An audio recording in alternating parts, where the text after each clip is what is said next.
I'm looking at the Padres and I'm like, okay, they got Darvish, they got Snell, they got Musgrove. Hader looks like he's finally getting back to his form when he was in Milwaukee.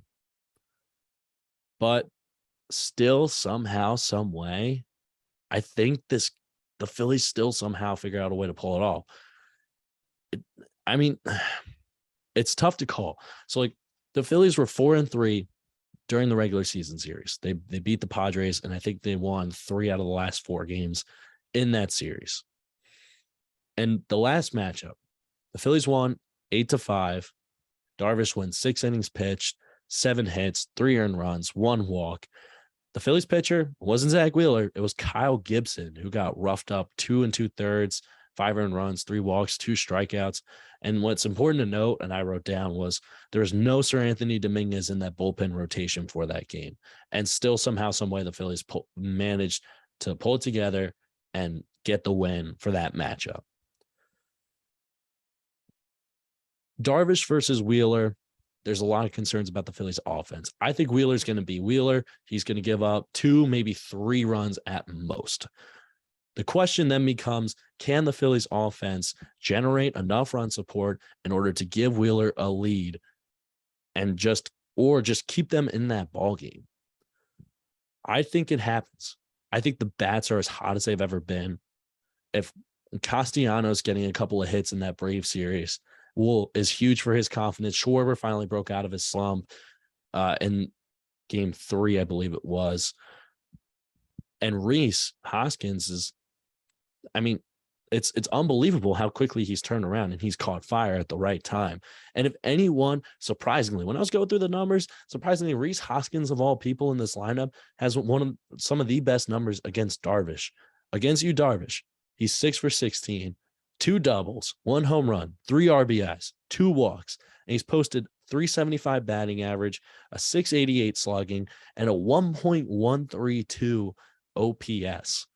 So Rhys Hoskins getting hot at the right time, going up against Darvish, who surprisingly Hoskins has had his number. Rhys could really be, he just needs runners on base to really just, again, as I said earlier, with one swing of the bat, change the momentum and the outlook of a game and possibly an entire series.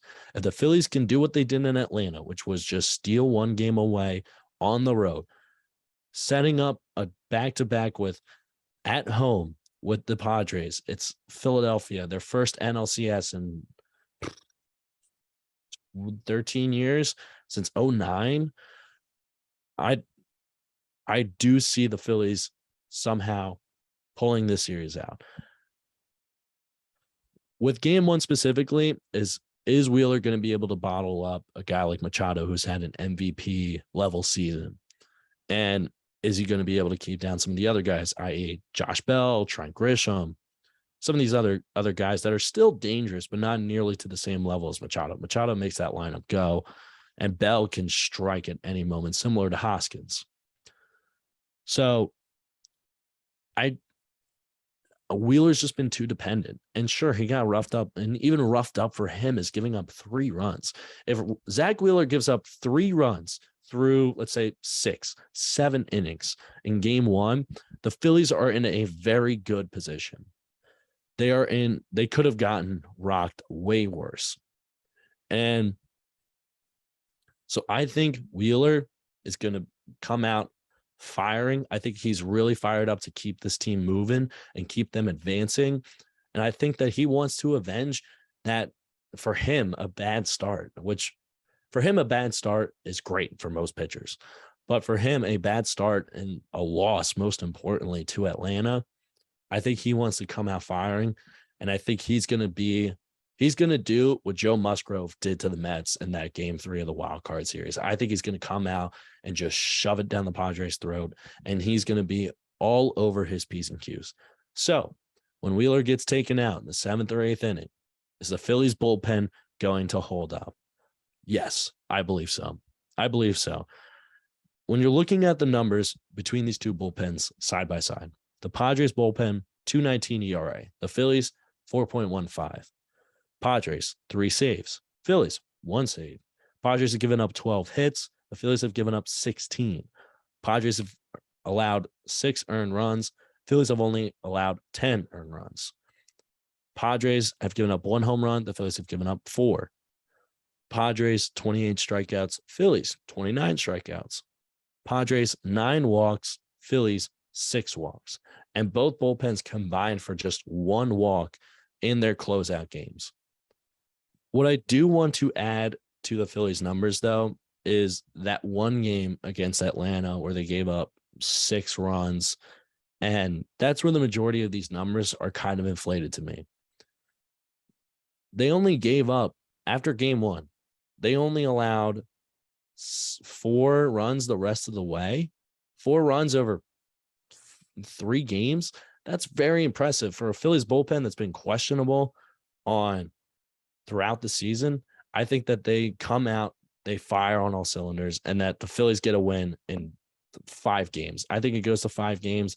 I think the Phillies steal one on the road, and then maybe the Padres get one back. But I think the Phillies are in prime position to win, and the Phillies are going to win in 5 games. Potential wagers for game 1.